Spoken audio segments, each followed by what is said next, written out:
Muchachos, ¿cómo están? Vamos a grabarles su clase del domingo pasado que no pude asistir, el domingo 15 de agosto. Vamos a hacerles una grabación un poquito rapidita para evitar que el video esté muy pesado y que no se pueda enviar por WhatsApp. ¿Sale? Vamos a hablar el día de hoy del tema de lesiones mediofaciales.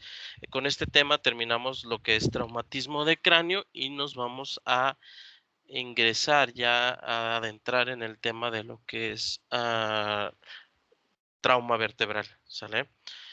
Vamos a hablarles, les voy a dar antes que nada su tarea, ¿sale? Ya que les había comentado que íbamos a tener una tareita ahí por ahí de que no fuimos, entonces vamos a dejarles su tarea. Vamos a compartirles, inicialmente vamos a compartirles pantalla. Listo. Ok, su tarea va a ser un mapa conceptual sobre estos siguientes dos temas para completar lo que es este traumatismo craneoencefálico. Van a hacer un mapa conceptual sobre lo que son fracturas de cráneo y otro mapa conceptual sobre lo que son las lesiones faciales. Lesiones faciales, ¿sale? Y este es el tema de hoy. Vamos a darle un poquito de prisa para no tener inconvenientes con el peso del video. Si alguien tiene dudas o llega a tener dudas hablando sobre o refiriéndonos a lo que es el tema de lesiones mediofaciales, pueden mandarlas en forma de preguntas, de cuestionamientos a lo que es el WhatsApp sin ningún problema, ¿sale? Pueden preguntar en el WhatsApp, oiga, profe, estoy viendo el video respecto a esto, no entendí a tal situación o tal parte del video y se los podemos explicar de nuevo, ¿sale? Sin ningún problema.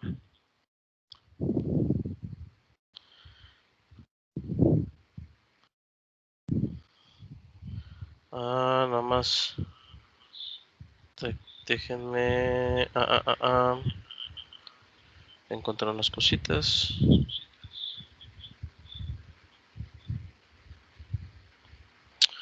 Bueno, vamos a hablar entonces sobre las fracturas medio faciales. En este caso, lo que es... ay, se nos salió de la presentación. Ok, vamos a acomodarlo. Listo. Ok. Lo que nos dice en las fracturas mediofaciales, en este caso, se pueden ordenar de acuerdo a las clasificaciones conocidas mejor como las clasificaciones de Lefort, ¿sale? Ahí, sigue saliendo. Uy.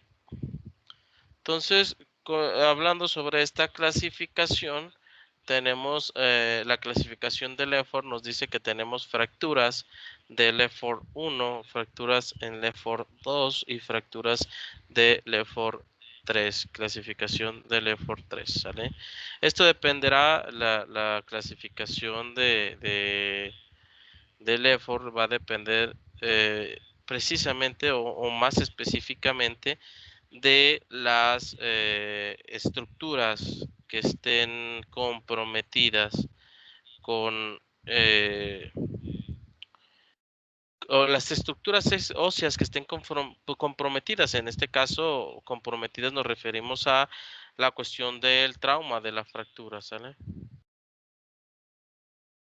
Entonces, la fractura del Lefort 1 nos dice que incluye el desprendimiento horizontal del maxilar respecto a lo que es de la nariz o a la base, al piso de la nariz, al inicio de la nariz, aunque tal vez no afecta como tal el paso del aire en cuestión de las narinas, la orofaringe puede comprometerse por un coágulo sanguíneo o algún edema del paladar blando que suceda y llega a generar problemas ventilatorios no importantes, en este caso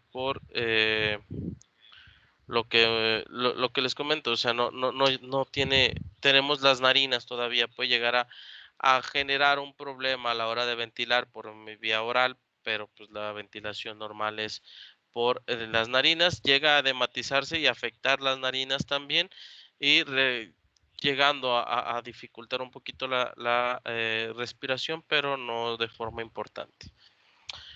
La fractura del Lefford-2 o la clasificación del Lefford-2 es una fractura que es mayormente o es muy conocida como fractura piramidal, incluye también a los maxilares derecho e izquierdo y a la porción medial del piso de la órbita y los huesos nasales, como se ve en la imagen.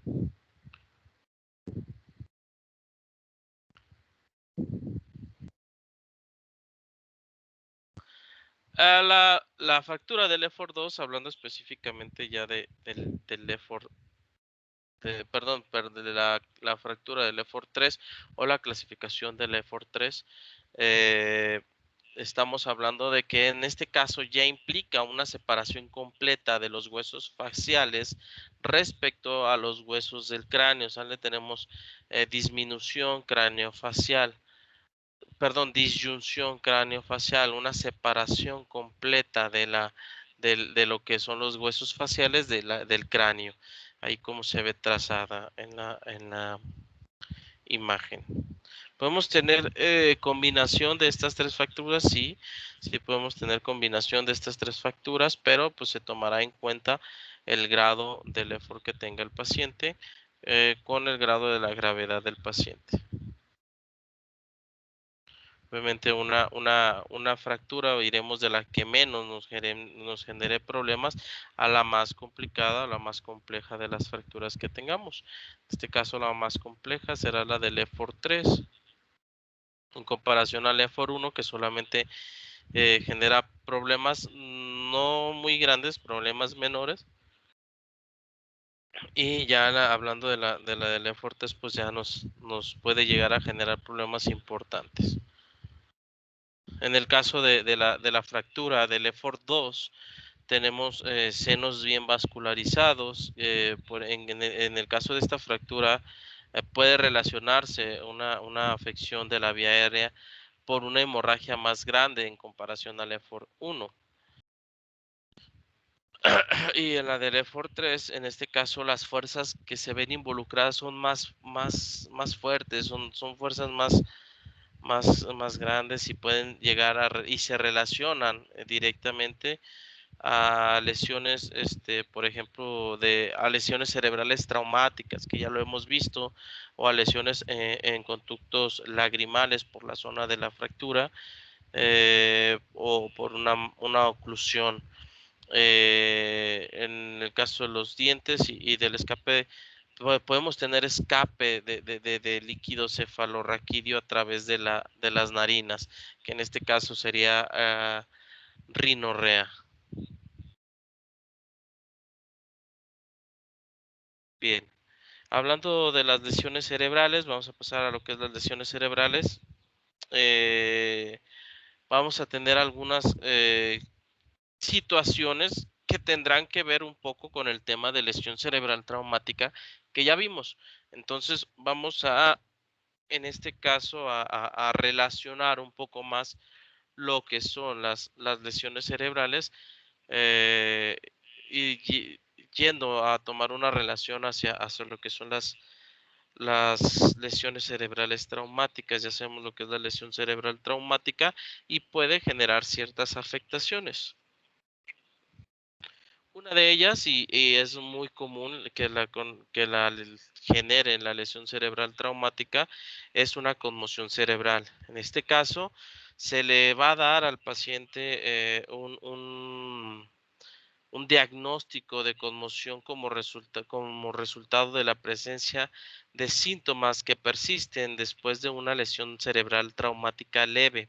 ¿Sale? En este caso, el paciente no puede recordar sucesos que se presentaron antes, que se le llama amnesia retrógrada o recuerdos retrógrados, o tampoco puede recordar sucesos que pasaron después.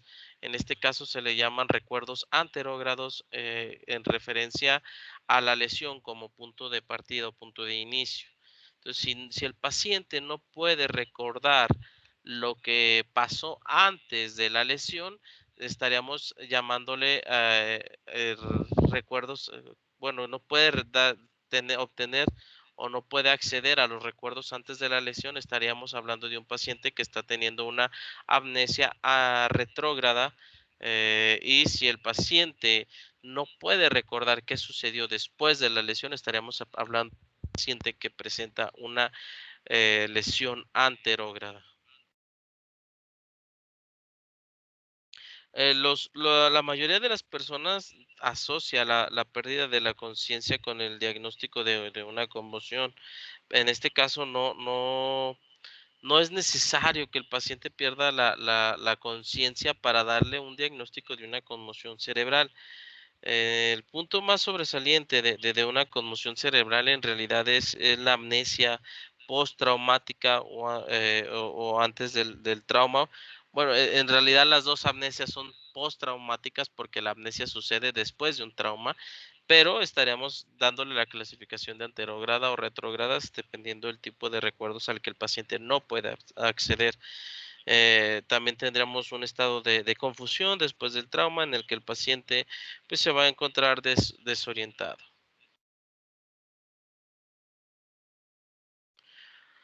Estos pacientes pueden presentar agitación porque no van a comprender o no recuerdan lo que está pasando.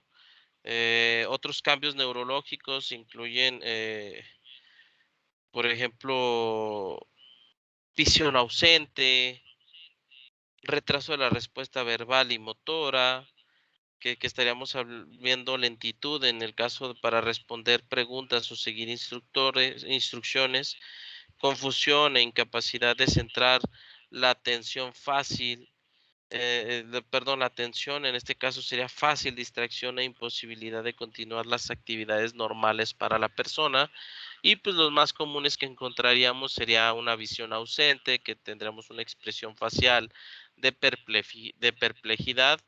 En el caso de los pediátricos les dicen la llamada visión o mirada de no hay nadie en casa, retraso de las respuestas verbal y motora, lentitud para responder a preguntas y seguir instrucciones y confusión, incapacidad de centrar la atención, hablando de que tendríamos un paciente que se distrae fácilmente y no tendría posibilidad de continuar con las actividades normales que nosotros le estemos pidiendo que haga. También el paciente puede presentar desorientación. En este caso, camina en direcciones equivocadas o puede estar caminando en direcciones equivocadas el paciente, no puede perder la percepción de lo que es la hora, la fecha, el lugar en donde se encuentra. Presenta el paciente habla incoherente o mal articulada. Con este caso podemos tener a lo mejor declaraciones inconexas que no tengan que ver con lo que le estamos preguntando o incomprensibles, simplemente dice cosas que no podemos entender fácilmente nosotros.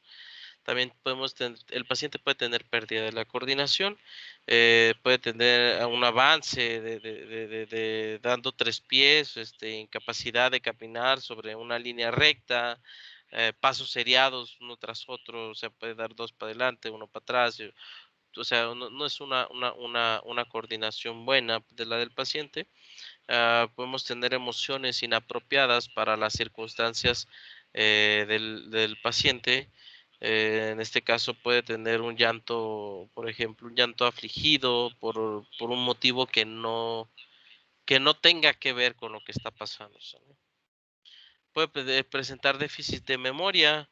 En este caso, eh, el paciente tiende a repetir la misma pregunta que ya ha respondido o tiende a hacer las mismas preguntas que ya se le ha respondido al paciente y estaríamos hablando que el paciente tiene un déficit de memoria, por ahí podemos sospechar de una conmoción cerebral. Y el paciente tiene incapacidad de memorizar y de recordar. Entonces, en este caso, podemos darle 3 palabras al paciente, decirle 3 palabras, no sé, carro, barco, perro, y dígale, recuerde estas palabras, en tanto tiempo se las pregunto, y a los 5 o 10 minutos llegarle y, oiga, repítame las 3 palabras que le dije hace un momento, y si se las dicen bien, pues ya tendremos un paciente que tiene buena capacidad de memorizar y de recordar, y si no lo hace así, pues tendremos un paciente con incapacidad de memorizar y de recordar, y sospecha de una conmoción cerebral. Dentro de estas mismas lesiones cerebrales se presenta lo que es el hematoma intracraneal. Eh, Debido a los signos y síntomas de estos hematomas intracraneales, cada uno se superpone de manera significativa. Entonces, el diagnóstico es casi específico con el contexto prehospitalario. Aunque un proveedor de atención prehospitalaria como nosotros o alguno más nuevo de esta atención pues, se puede sospechar de este tipo de hematomas en base al cuadro clínico que el paciente tenga, que o preste presente, pues es bastante difícil saber o dar el diagnóstico de un hematoma intracraneal fuera del hospital. ¿Sale? Se puede dar sospecha de un hematoma intracraneal, pero como tardar un diagnóstico no podríamos, ya que eso sería con varios estudios clínicos que necesitaría el paciente para, o estudios de gabinete que necesitaría el paciente para poder diagnosticarlo. Estos espacios, o debido a que estos espacios ocupan espacio dentro del cráneo, bueno, perdón, este tipo de lesiones ocupan espacio dentro del cráneo, pueden producir un aumento de la presión intracraneal, que ya lo hemos estado hablando, y en especial cuando se hacen más grandes. Entonces podemos tener cuestiones importantes dependiendo dónde se encuentre el sangrado, el hematoma, pues presentará ciertos signos y síntomas característicos que ya lo hemos hablado, ya lo vieron en tareas. En este caso, los hematomas intracraneales se van a dividir en 4 tipos generales: el epidural, el subdural, el subaracnoideo y el intracerebral.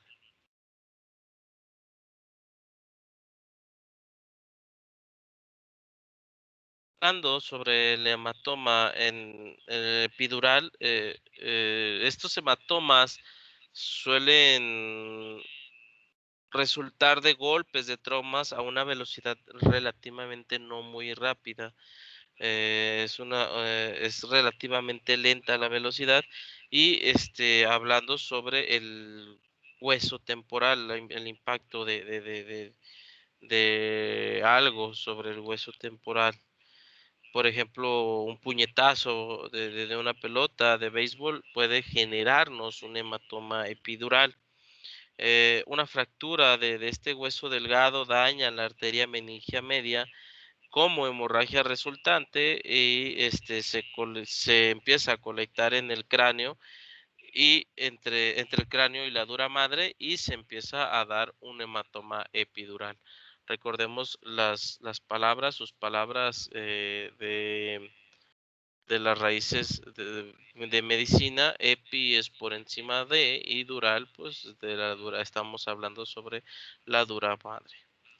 Entonces, el riego sanguíneo arterial de alta presión puede empezar a diseccionar y a despegar la dura madre de la tabla o de la lámina interna del cráneo, en este caso hablando de la pelota de béisbol, de la cráneo frontal, llenándolo de sangre este espacio. La principal amenaza para el encéfalo corresponde a la masa que empieza a expandirse, a esta sangre que empieza a tomar expansión y empieza a generar un efecto de masa compresivo hacia el cerebro.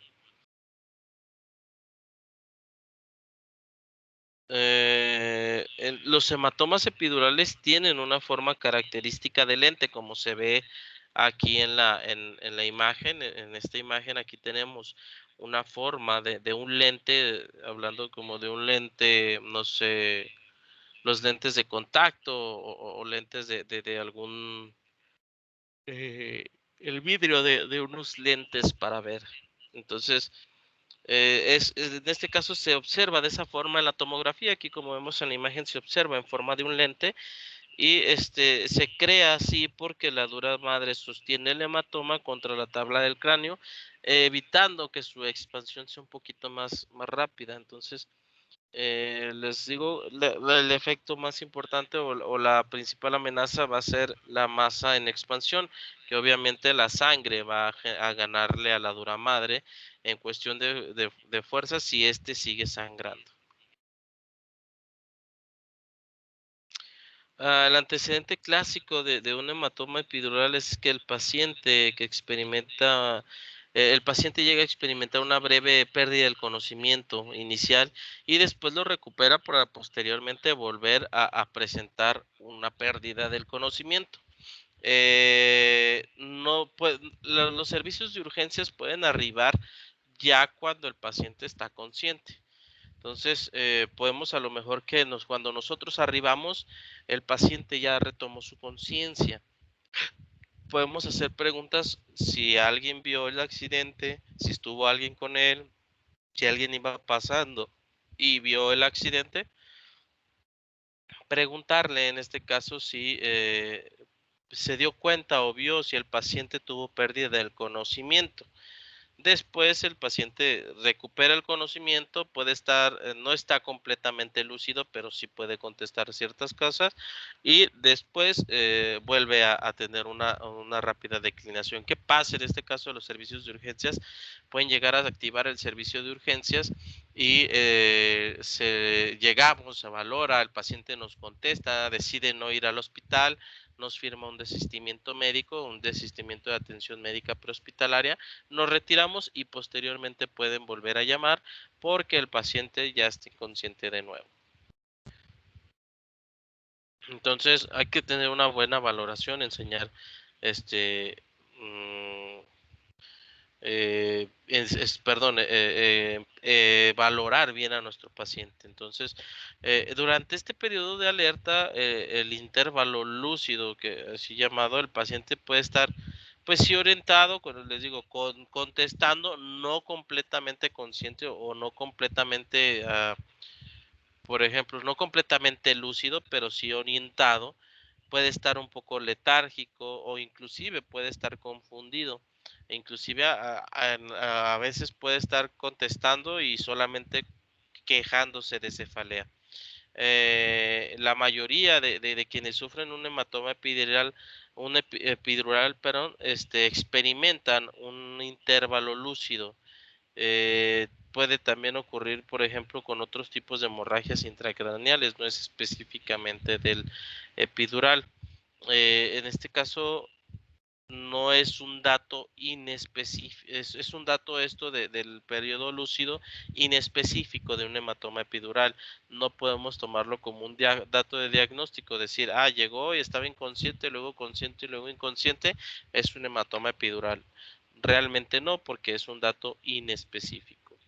En este caso, un paciente puede presentar, en este caso el paciente, como les digo, presenta el intervalo lúcido, después tiene un estado de declinación o disminución de su escala de coma de Glasgow y en este caso se empieza a encontrar el riesgo el paciente por un hematoma intracraneal progresivo y que va a necesitar una valoración urgente, en una sospecha por parte del personal prehospitalario y una valoración y diagnóstico, además de tratamiento por parte del personal hospitalario.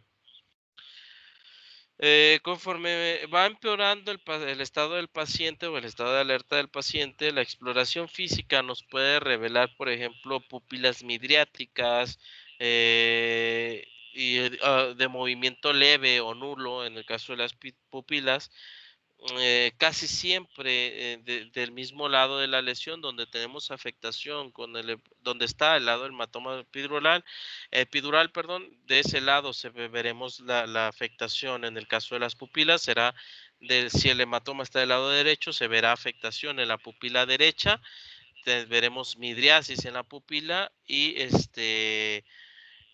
que responda lento o que no responda de plano la pupila. Debido a que los motores, esto es debido a que los motores se cruzan al otro lado por arriba de la médula espinal. Por lo general se presenta hemiplegia en el lado contrario. Lo que es del cuello para arriba, o sea, cráneo, hablando solamente de cráneo, la afectación será del mismo lado de donde tenemos la lesión o el hematoma. Hablando del cuello hacia abajo, se verá afectado el lado contrario. Entonces, si el hematoma está del lado derecho, la pupila y todo lo demás que veamos de hemiplegia o hemiparesia o algún tipo de afectación que tengamos, se verá captado en el cráneo o en la cara o en la parte de arriba del cuello por arriba de perdón, del mismo lado, del lado de donde está el hematoma. Y del cuello para abajo, en este caso estábamos hablando del lado derecho, hará afectado todo el lado derecho y del cuerpo, del cuello para abajo, estaremos viendo afectaciones, por ejemplo, movimiento lento, nulo, hemiparegia o hemiplegia del lado contrario de donde se encuentra el hematoma.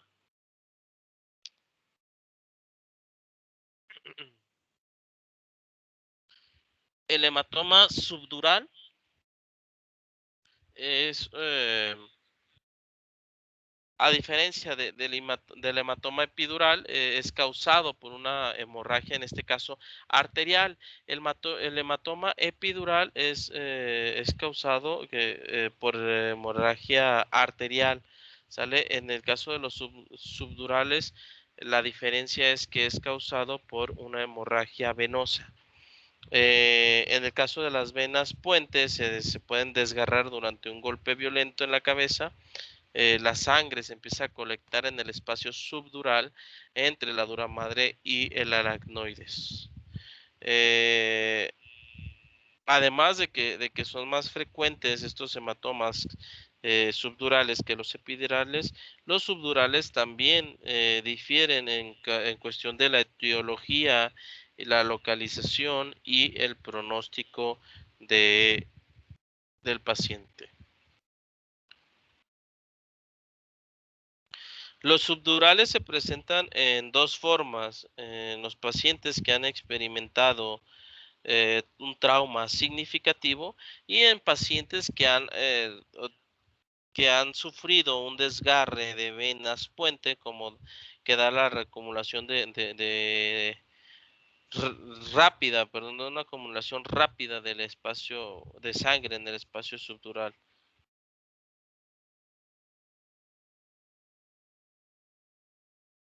También una de las diferencias del hematoma epidural y el subdural, que el epidural tendrá una forma de lente visto en una tomografía y el subdural tendremos una forma como de plátano.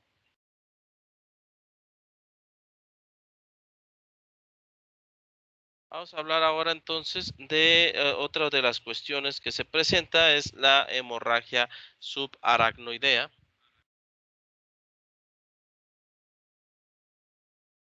La hemorragia subaracnoidea es la hemorragia que va a ocurre debajo de la membrana aracnoides, que es la membrana más íntima en el caso de las meninges, y yace bajo el espacio subdural que rodea, perdón, la más íntima es la pía madre, pero el aracnoides es la de en medio, la que le sigue, la más íntima a la pía madre. Yace por debajo del espacio subdural y rodea al encéfalo.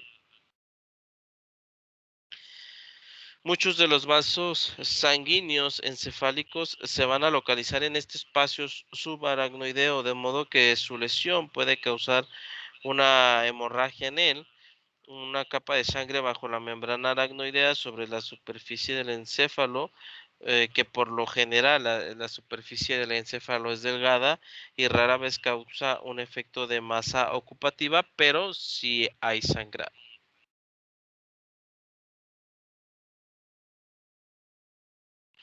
La hemorragia subaracnoidea suele presentarse o vincularse con la ruptura espontánea de algún aneurisma cerebral o causar el inicio súbito del peor dolor de cabeza en la vida del paciente. En realidad el trauma es la causa más frecuente de la hemorragia subaracnoidea y los pacientes suelen quejarse de dolor de cabeza o cefalea que quizás puede o no ser intensa y náuseas, emesis, que es vómito, y mareo. La presencia de sangre en el espacio subaracnoideo nos va a presentar estos signos y síntomas, o sea, el dolor de cabeza, la rigidez en el cuello, nos puede presentar la emesis, el mareo, la náusea, nos puede presentar alteraciones visuales o también nos puede presentar fotofobia, que es la aversión a la luz brillante. La hemorragia de la arteria comunicante posterior puede causar anomalías nerviosas en el caso de estos hematomas. Anomalías, por ejemplo, oculomotoras o pérdida del movimiento del mismo lado de donde está la hemorragia. El ojo afectado se puede dirigir hacia abajo y va a protruir el nervio óptico y protruir la visión del paciente y puede también presentar el paciente convulsiones, aunque es más frecuente en la ruptura de algún aneurisma o en malformaciones arteriovenosas que en el trauma.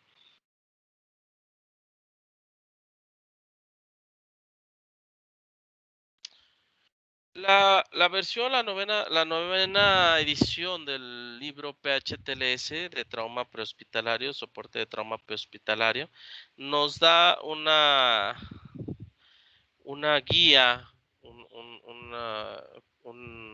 ay, ¿cómo se les dice estos?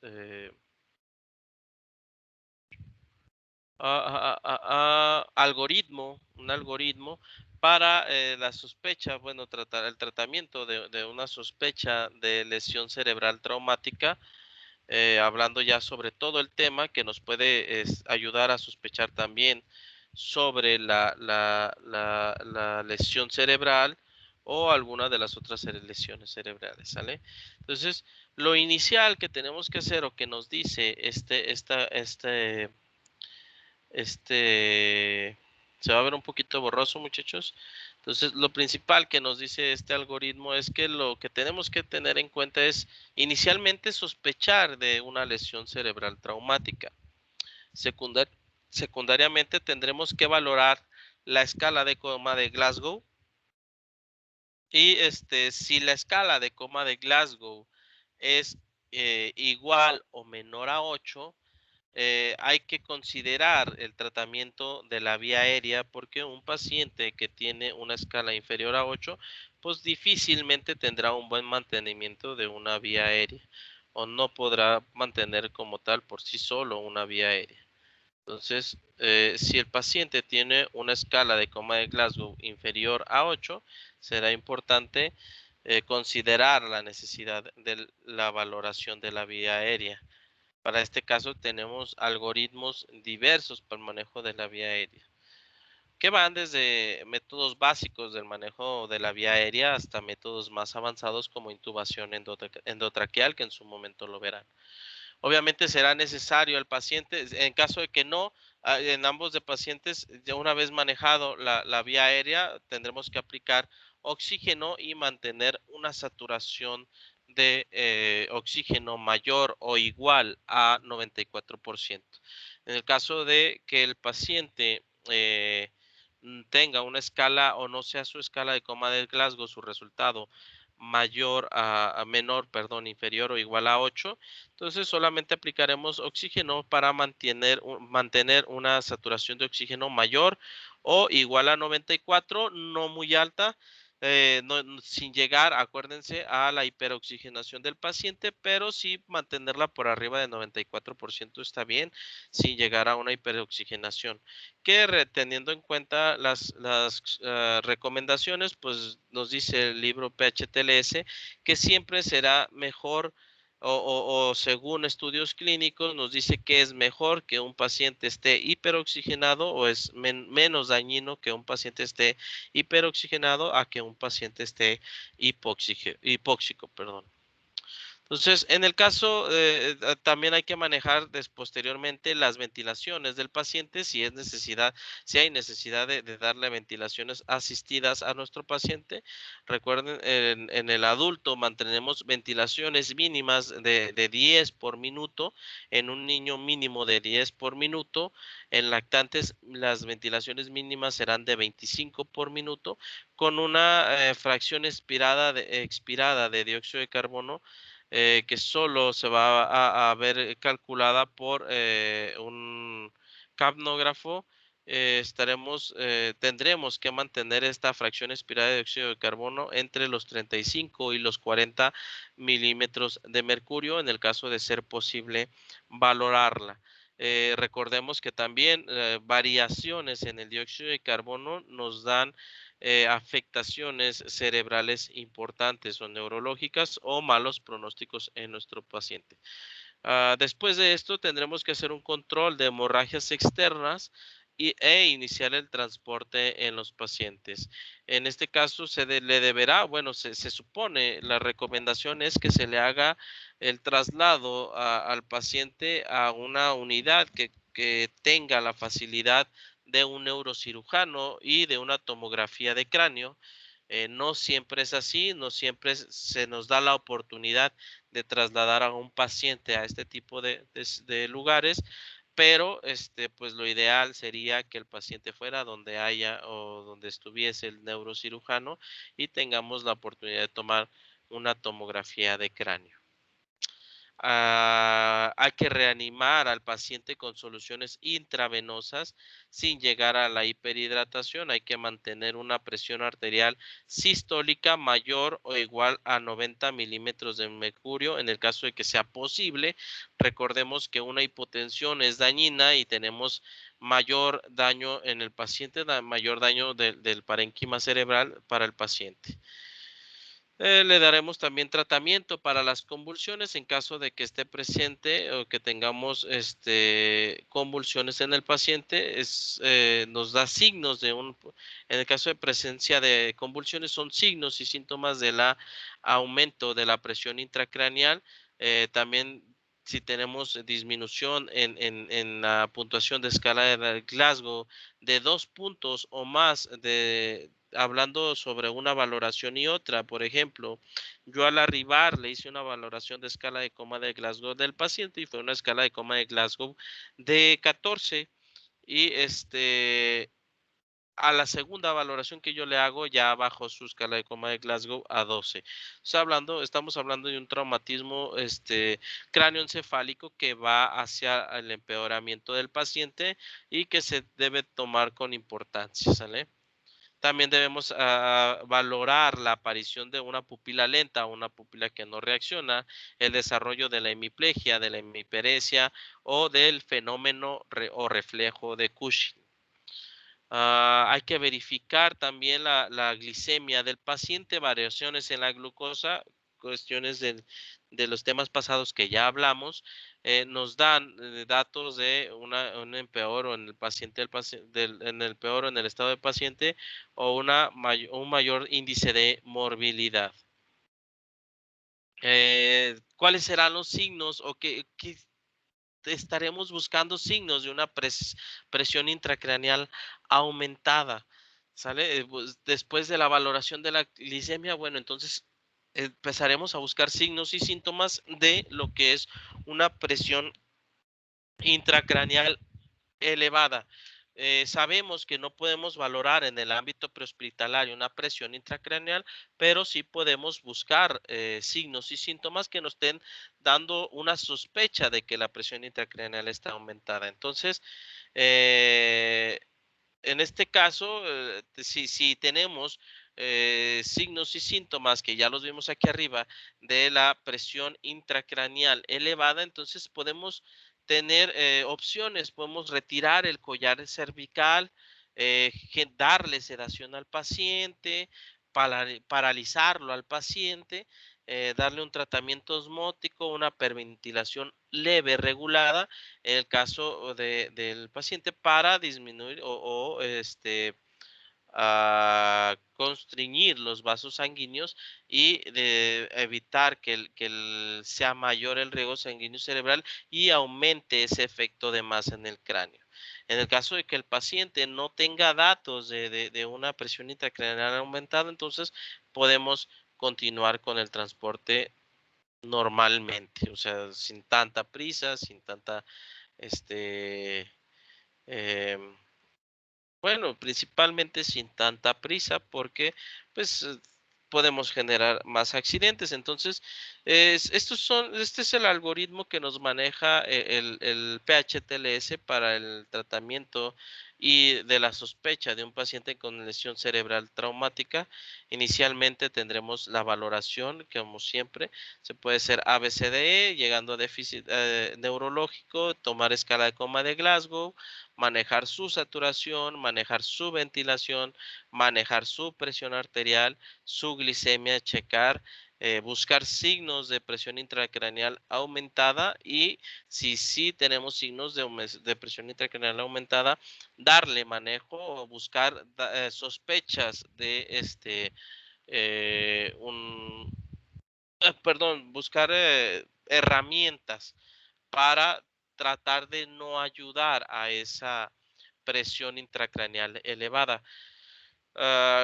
En el retiro del collar cervical se han hecho estudios donde se ha demostrado que la presión que ejerce sobre las arterias ascendentes o las arterias que van hacia el cráneo eh, de,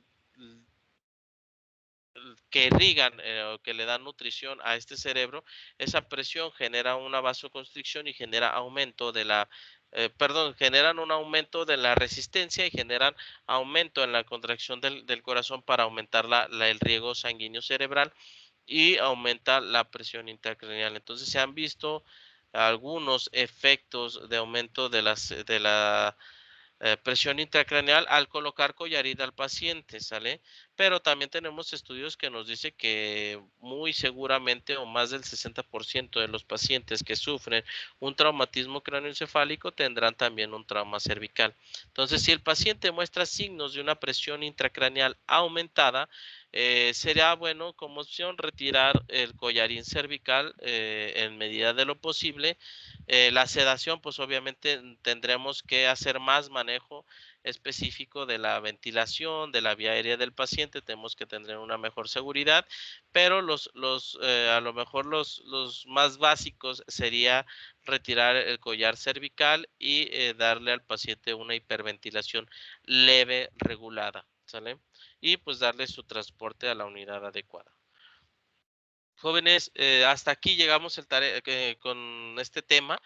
Para el siguiente tema que vamos a ver, ya llegando de sus vacaciones, vamos a tener el tema de lo que es trauma vertebral. Vamos a empezar a ver trauma vertebral y hablar de otras cuestiones más complejas. ¿Sale? Pueden irlo leyendo, váyanlo leyendo, genérense dudas y en la clase pues tener una mayor productividad en cuestión de las preguntas. Ya tienen su tarea, la que les puse al inicio del video para que la chequen, la hagan y la revisamos el día de su clase. Probablemente la siguiente semana les deje otra tarea leve, breve, no muy pesada para estar nutriendo más lo que son estos temas de urgencias traumatológicas porque nos podemos extender muchísimo, hablar muchísimo de estos traumas, pero pues no tenemos tanto tiempo, ¿sale? Si tienen preguntas, si tienen algún tipo de duda en el caso de las de la del tema de traumas mediofaciales y de lesiones cerebrales, pueden mandármelas por privado al WhatsApp o inclusive generarlas. También tenemos el grupo de Telegram. Hay que volverla a utilizar el grupo de Telegram, mandar encuestas, preguntas que podemos utilizar en sus exámenes también. ¿Sale? Cuídense mucho y los veo pronto.